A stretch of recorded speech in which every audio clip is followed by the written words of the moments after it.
So let's get started. What we're talking about today is content strategy, and more importantly, why is it now a big deal? So the first thing we have to talk about is, what do we mean by content strategy and content itself? Formally speaking, content strategy plans for the creation, publication, and governance of useful, usable content. Now, you may have heard that definition before. It's attributed to somebody named Christina Halverson, who's kind of a pioneer on this topic. And it's kind of it's a difficult definition because it can be very broad. It can be applied to a lot of different business activities, including marketing, product development and management, information technology, production. But here at Cantina, we focus largely on its relevance to content management systems. So increasingly, we see how these decisions made during the CMS development process and procurement process impact other functions. Specifically, for me, my interest is in the issue of measurability. So very quickly, Alison, do you want to cover this and we can talk a little bit more about the agenda? Yeah, definitely. So hi, everyone. Thanks for joining us. As Doug said, it sort of seems that content management, content strategy has kind of appeared on the scene, and it maybe feels like a flavor of the month a little bit. Even ourselves, about a year ago, we presented a webinar and wrote a white paper from the topic on the topic of web content management, and it really was from the perspective of looking at systems.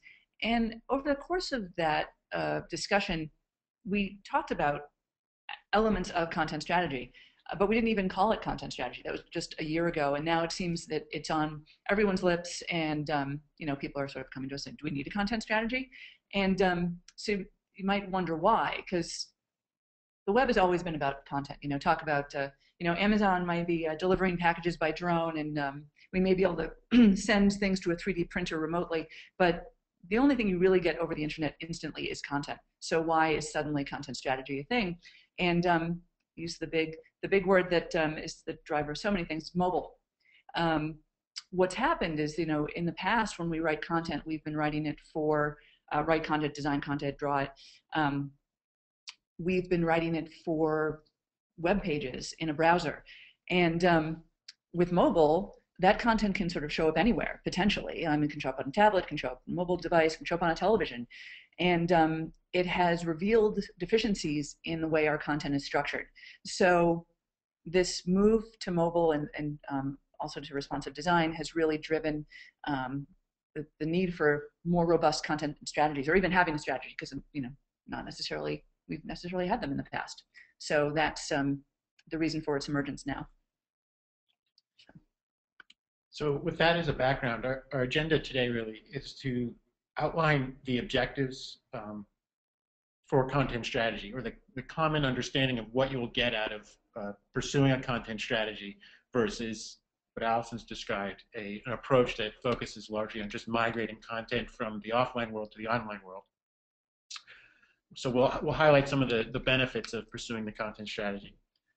And next, we'll talk about the prevailing point of view about how you achieve an effective content strategy. And then we have a more practical approach. So in talking to clients, we want to share a little bit with you about what we've seen out there and some of the strategies for actually achieving a more effective content strategy, specifically in the context of a content management system. And then lastly, we'll talk a little bit about the tools we've used historically and some of the tools we've been using or experimenting with that help deliver on a better promise. So. All right, great. So talk a little bit, I want to dive a little bit more deeply into what some of the drivers are behind the move to content strategy. So as I said, sort of mobile is the foundation, but there are a few things that more specifically I'm going to talk about with, and maybe some of our audience has heard of COPE. The acronym stands for Create Once, Publish Everywhere. This is a concept that was originated by National Public Radio, and it's essentially what it sounds like. In a lot of cases, in our content management systems, or even in cases where we don't necessarily have specific systems, but we're maintaining websites, we sort of, the early move, like, oh, we have to get mobile, we have, mobile websites were maybe created, and sometimes that leads to we have two code bases and two content repositories that have to be maintained simultaneously. So you have, oh, there's a change to this introductory page. So we have to go on our desktop site, and then we have to go to our mobile site. And what happens if you miss one, or one gets updated or you forget, and now suddenly your content is out of alignment with each other, and you have an inconsistent appearance, and the information you're getting out there it isn't the same across channels. Well, the idea of COPE is that you have one content repository, you create all the content you need for all the different channels in one place, so that publish everywhere is more achievable. And it requires a bit of a shift in the way you approach content creation. I mentioned earlier how we think in documents. We've been thinking in documents as a holistic piece of content, like a page with an essay on it, an article. In this case, we actually start breaking our pieces of content up into smaller elements in order to make them more flexible. It's more of a modular approach, so that your content can be sort of reassembled as it needs to be displayed in all these different contexts. So one example might be just the title of an article. When you're displaying this article on a desktop browser, you have a lot of real estate. You may be able to have a long title. Well, what happens when someone's reading that same title on mobile? So now you start to think about, okay, so now every article needs to have a long title and a short title. Another place you see this a lot too is when people share articles or whatever pages on Facebook, and this hasn't been considered, and you get really strange gobbledygook a lot of times in the descriptions, because it's really, Facebook is just trying to pull out what it can from the piece of content. But if you actually sort of think ahead and say, okay, this is a short description that will be used on social channels, and it gets written, it may be an excerpt from your overall content, but taking control of it as opposed to just letting it be the first X number of characters goes a long way towards making that content a lot more portable and a lot more just flexible and accessible to your users. So that's the concept of COPE. And then moving into responsive. Responsive is sort of a simultaneous, huge buzzword. I actually went back, I was thinking about, our listeners are familiar with the website A List Apart, which is an excellent resource for web design and development concepts. They have a book series, and one of the books they put out, one of the early books they put out, was called Responsive Web Design. And they also have a book called Elements of Content Strategy. And it turns out that the content strategy book was published first. I was kind of surprised, because it was the responsive book that got all of the techniques described therein that got all the attention. And I mean, I think part of it is because it's more visible, but it's not a strategy, really. It's a technique to allow your content to be viewed in all of these different places. It's making, as someone referred to, making your website squishy, right? So on a browser where you have a lot of real estate, you may have two boxes that contain content floating next to each other, and when it's displayed on a mobile, they automatically stack into a column and they fit, and the font gets bigger so you can read them. That's great. But if the content that's in those boxes isn't also flexible, then it's useless. And then you have a really great looking site that users still can't understand what you're trying to say from it. So responsive is great, but actually, as Karen McGrain said recently, Karen McGrain's one of the big content strategists out there in the world, really shouldn't undertake responsive web design without considering content strategy. We're not at that point. I mean, maybe in the future, when we've gone through a couple of designs and people have gone through content strategies, a redesign won't also require content. But at that point, we may not even be calling it responsive web design. It'll just be web design. But at this moment, we really can't consider content separately from responsive and vice versa. And then the third driver is efficiency. Again, the foundation of this is mobile. Once upon a time, a few years ago, if you needed to get some information from the web, you had to go home and get it on your computer. Well, now we have those computers in our pockets. You can't think of something, you can't remember how that song goes, you pull your mobile out and you Google it. So having systems in place where you can publish as quickly as you need to, it's imperative. And a lot of people are still stuck with systems where there's a lot of overhead and there's huge technical considerations, like you actually have to code to get new content published, and that's a huge blocker. the image I've chosen to go along with this, I don't know if you remember earlier this year from the Super Bowl, the power went out.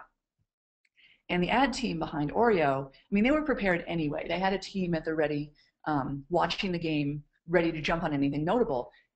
So that's what they did when the power went out. They had a copywriter, they had all this, you know, I don't know if they had a photographer, but you know, they were able to produce this ad incredibly quickly. But what they also had was the infrastructure where they could send, they tweeted this, like you know, incredibly quickly.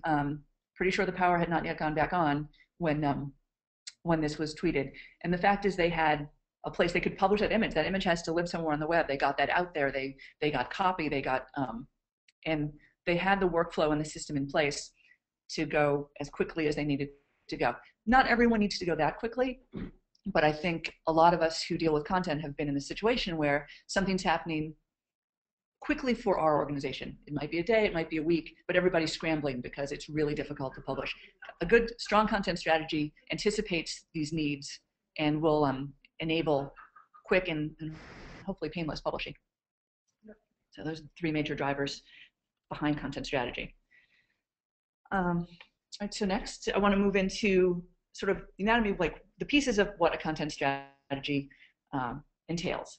And I'm going to talk about this utopian vision. I think every technology, and of course we start this way, there's this utopian vision, right, where this is how it should always go, and this is how you will get the perfect thing that will, you know, provide the optimal return on investment, and it will be awesome, and robots will do our jobs, and we'll be rich and living on the moon. That's great. You know, there's obviously reality usually sets in, and we have to sort of balance with that. But I want to describe first, like, the idea behind the sort of perfect content strategy, and then after the turnover to Doug to sort of talk about how we actually get it done in real life too. But so sort of first part of Utopia is that organizations are ready for it, you know, and that you have everybody in place. You understand exactly how your organization is structured, or how you want it to be structured if there are changes coming. That that everybody is on board or will be. That you have the staff to support it. This is another big thing. You know, moving to changes in how content is produced can lead to changes in staffing, either staffing up or sometimes or staffing down, depending. And there needs to be the willingness and flexibility for that to happen in order for the perfect content strategy, or even an imperfect content strategy, to take place. And then, of course, the technical infrastructure. There are plenty of content management systems that are in place that may not be implemented to their best, to provide the best advantage to the company, and that it doesn't always mean you need a new one. But this idea that, like, you know, if your system isn't working, you're ready to rip it out, put in a new one, or completely overhaul what you have. So, you know, a lot of folks come in and they say, okay, here's what you need to do X, Y, and Z, and it'll be perfect. And then you sort of go, I don't have the people for this, or we don't have the time, or we don't have, you know, so the reality of that kind of sets in, or you have, you know, internal politics, frankly, you know, where one group is just like, we're not doing that, you know, you're not supporting our vision, so we're not going to get behind it. So that sometimes is one of the things that you can sort of run into, but some of these utopian visions don't really take that into consideration, and it's a reality.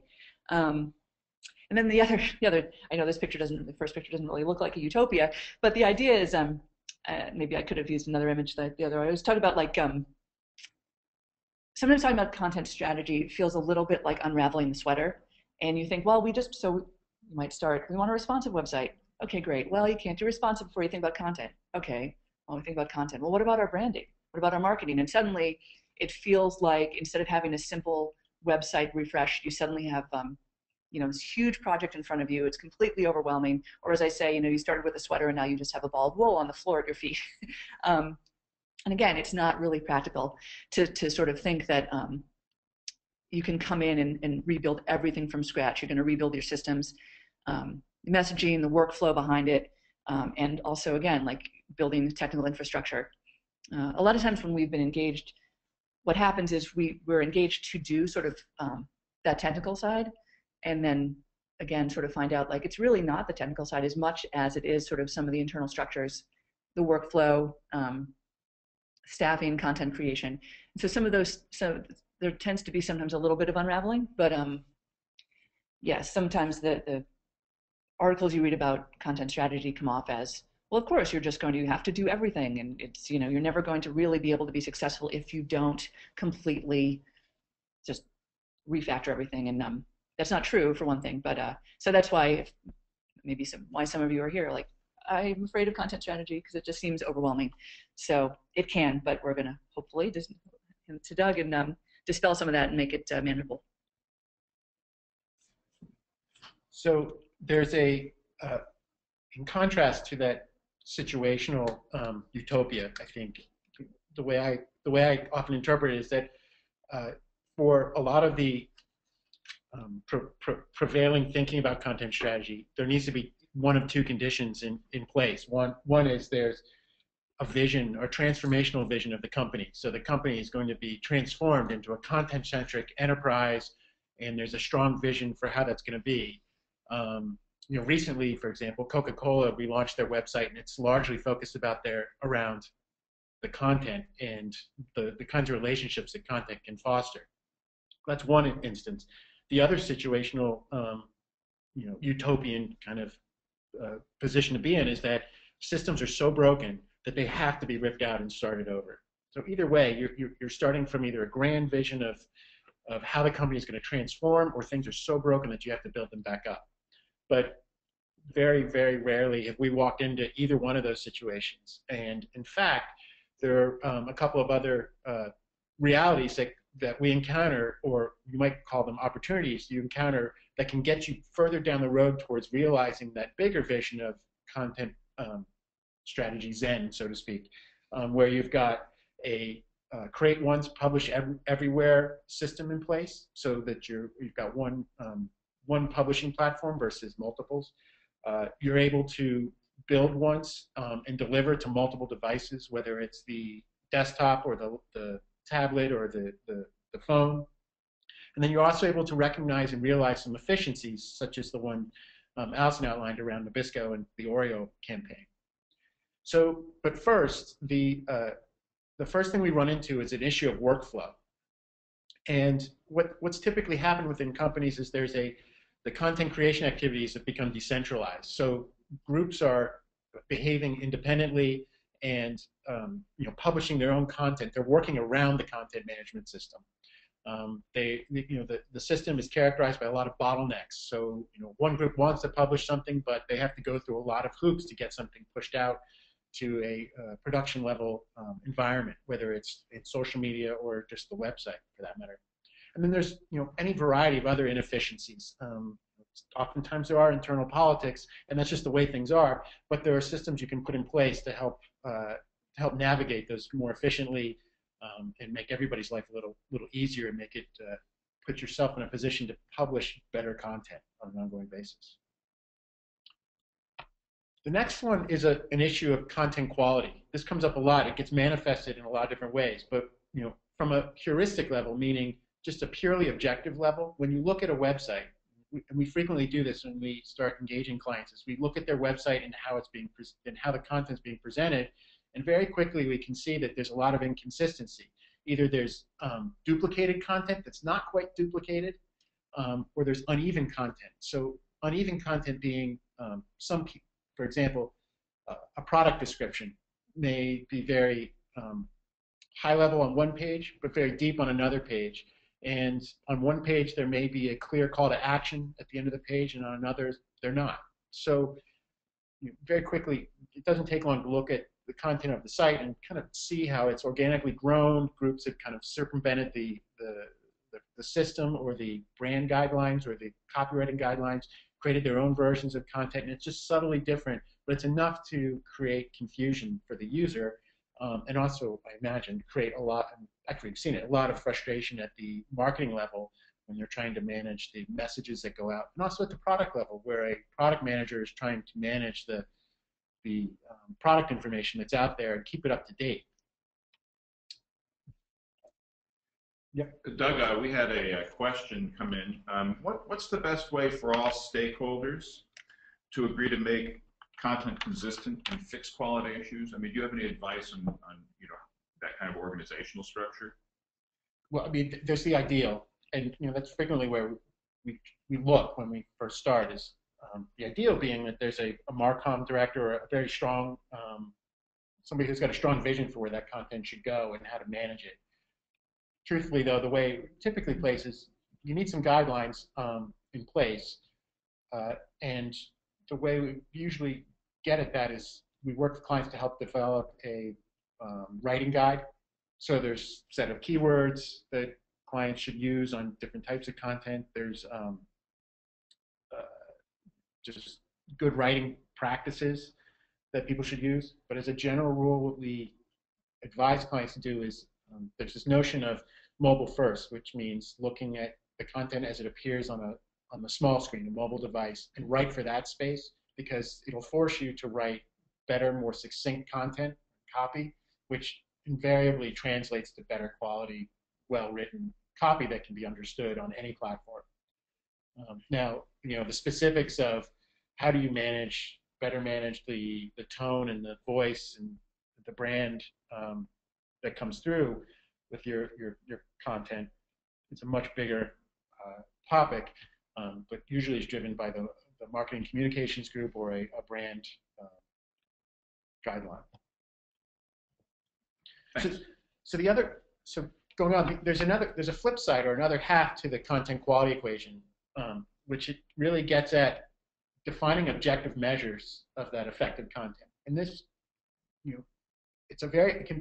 quality content can be very subjective. And this, I suspect, and what we've seen is this is frequently what drives the, what we call the workaround.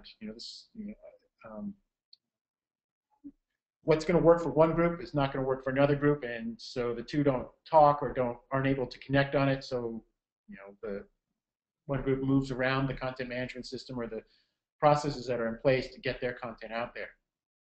And what we find helpful is to turn that subjective conversation into an objective one by finding ways to measure the effectiveness of this content. So frequently what that translates to is looking at specific pieces of copy and understanding what they're intended to do. Is it meant to drive a reaction, as in this photo? This is actually a photo of somebody responding to the State of the Union address years ago. I don't know which one. But clearly this is eliciting a response, and this is what you want to measure. Did you get the response you wanted? And if not, can you optimize it? So it's looking at different ways to measure that response, whether it's a conversion, such as clicking through to a shopping cart or adding something to a shopping cart, or clicking through to register for something else, or clicking through to consume other content, whatever it might be, getting really clear about what you want to do there and being ruthlessly unambiguous about it, so that you can measure that and decide, make clearer decisions. Now, the reason we do that is that, and we'll talk a little bit more about this next, is you can measure those things, and then you can report those back to the business stakeholders. You can make those bigger decisions about, we need to reconceive how we're using all the content across the site, and what is it doing? And this starts climbing back up that chain to the utopian vision of, we need a new vision for how we should be using content. Ideally, content gets treated as an asset and something you can measure. So this is an important point that we work through with clients, trying to help them understand how to measure that content. It's a particularly challenging point, but it often pays a lot of the residual dividends of setting up a good quality content management system and set of processes. So then the last point is really about structure. So content currently in most of the content management systems we see, and this is something that clients bring to us, is that our content's not structured in such a way that we can really capitalize on the responsive web design movement and the philosophical underpinnings of responsive web design. And you don't have to go wild with this, but you can wade into these waters. It doesn't absolutely have to be perfect, but a structured approach to content, the management system, is the way to go. Versus what we typically see, which is when somebody goes in to manage or to author content inside the CMS, they come in and they're presented with a big, wide open space where they can just dump copy, and that could be tables, it could be product information paired with pricing information could be, so you've got this whole commingling of content types, we'll talk about in a little bit as well, in a big kind of blob of content. And it just doesn't lend itself well to a responsive web design solution where you need to be able to move things like the price information and separate it from the product description information. That's a choice you have to make. And much like birds that are flying north or flying south for the winter, they just know where to go because they know what their objective is. They align themselves and adapt to the environment around them, much like the way we want content to do. So. Cool. Take this back here. So, give you an idea of some of the tools and techniques we use when we're trying to get our ducks in a row, so to speak, or our geese in a row for implementing a strategy and getting the strategy in place. And I'm going to move first. First step really on this journey, first steps are to do an inventory and an audit. These are, it's really figuring out what you have today. You really don't want to just go into this blind because the fact is, unless you're completely starting from scratch, you're a new business that started yesterday, you probably have some content. And even if you started yesterday, you may have a business plan, some of which you may want to present to your users. So we rarely are starting from zero. So doing an inventory and an audit is a great way to kind of figure out what you have, what you can use, and what you want to chuck. So they're basically two sides of the same coin. The inventory is the quantitative side of things. It is really simply inventorying your pages. And presumably it's right now you're looking at your current website and you're making a list of every page on that website and describing what's on it. Again, it's very sort of static. There are ways, and I have bad news, it's really a manual process, much like this person in green just counting things in a drawer. There are some tools that help. Sometimes you can do an output of like a page list from if you have a content management system in place, but that isn't necessarily going to be complete.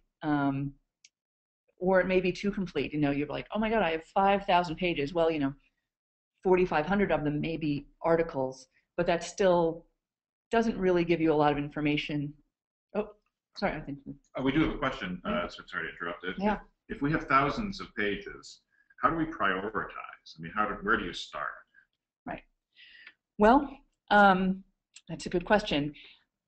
Well, the first start, unfortunately, you want to start with this inventory, and yes, it's a long process potentially to sort of count these pages up, but it gives you that it lays the groundwork so you know what you have. And actually, as I go through this section, we'll sort of talk more about sort of how to get to those priorities. So this is first sort of getting the raw list of things. And then the next piece is an audit. So now if you have a list of your site, the audit is where you get some of the qualitative aspects. You start looking at, okay, so you have articles. What does that article say? And does it still say what we want it to? Is it necessary? Is it current? Is it outdated? Is it in the right voice? So those are the kind of things you start sort of compiling with the audit, is making some choices about whether, or just gauging it and judging it, whether it fits the plan and the desires you have for your site going forward, or whether it doesn't. So those, and actually there is a tool, it's a website service called gathercontent.com, and this is one thing you can enter this information, and it really helps you kind of organize it. Again, it's not an automatic tool. It really is. When we're talking about content, it's so subjective. It really does require human intervention. It's one thing that we haven't really been able to hand off to the robots yet. So while it can seem daunting or unpleasant, it's one of those things. It's like spring cleaning. Like it really it's difficult to go through, and sometimes it's a lot of work to pull everything out of the closets. But when you do, and you really see what you have, and you start throwing things out and cleaning things up, then it really provides a great point from which to go forward.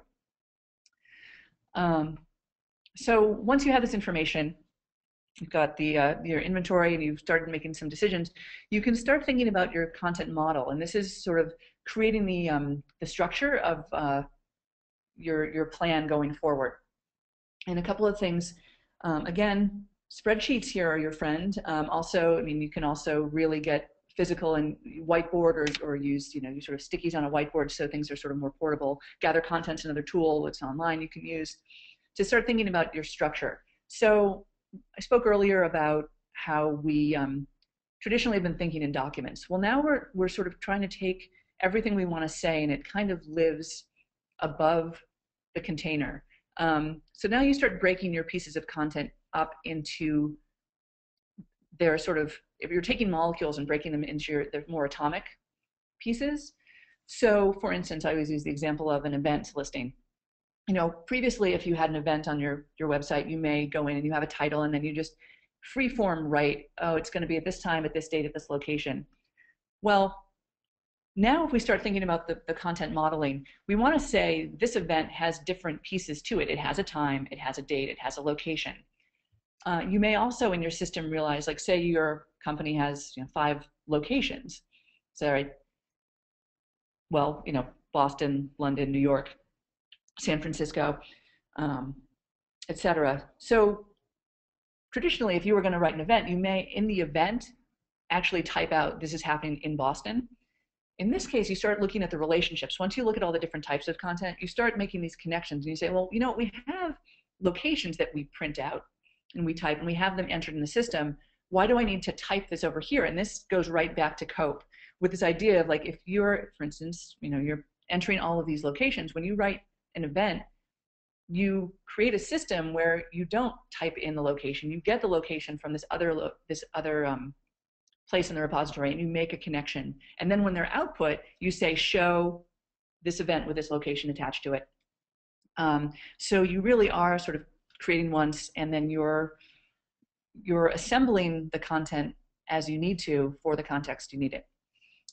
And the other thing that's really important to do at this point early when we're modeling the content, as important as modeling what the content will be, is who will create it, how it will get published.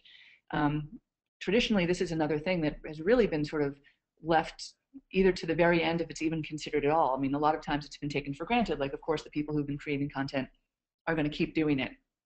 But as I mentioned earlier, if we're looking at a new scheme for creating content, then it may change the staffing needs. So you really have to get in place and understand who's going to be in charge of creating it, who's in charge of approving it, and who's in charge of saying, yes, it's ready to go live or it's not.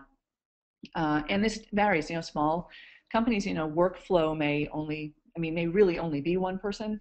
Larger companies may have a really complex workflow. I'm sure even though that Nabisco example was very quick, there were certainly, it had to go through legal, I'm sure. There are a bunch of things that, and having those in place and understanding what they need to be is really important.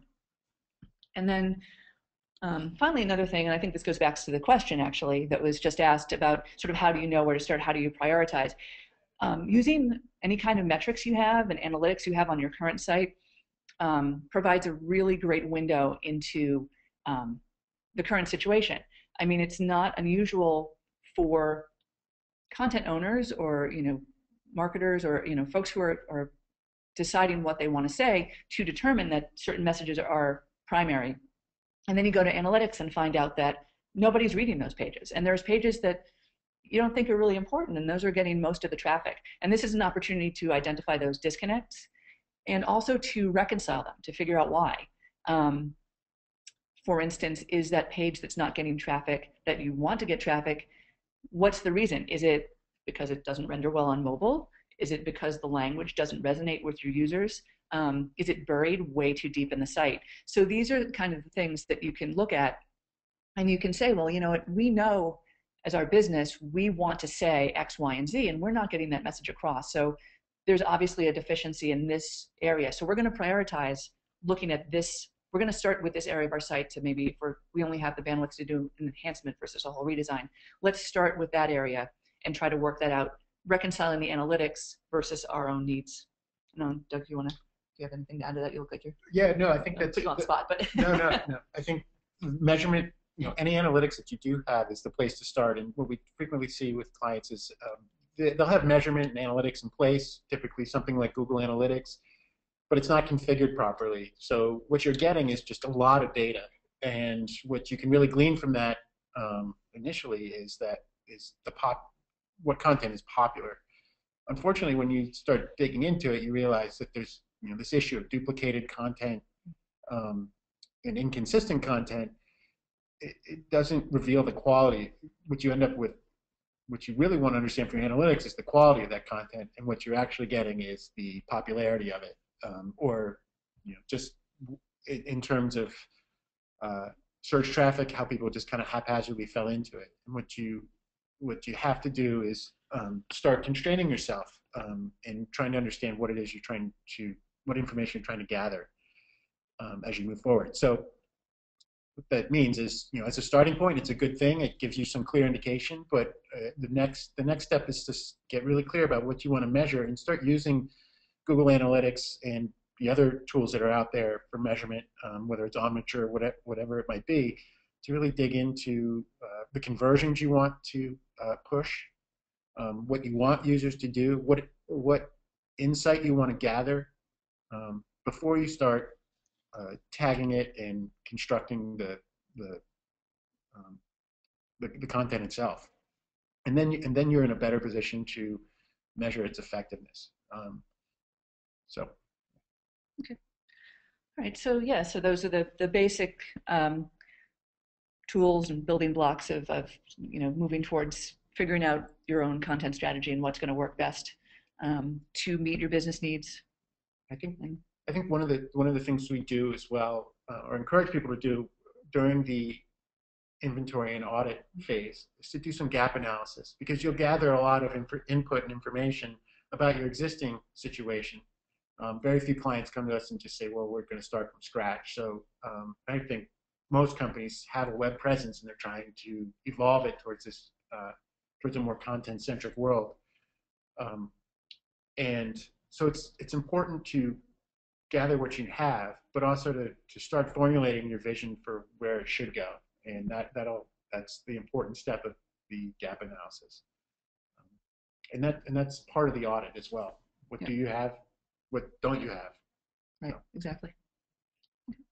But that's what we have for you today. That's what we have for today. We'd love to hear some questions, concerns. What kinds of things have you experienced as you pursue content strategy? The things you've heard or not heard.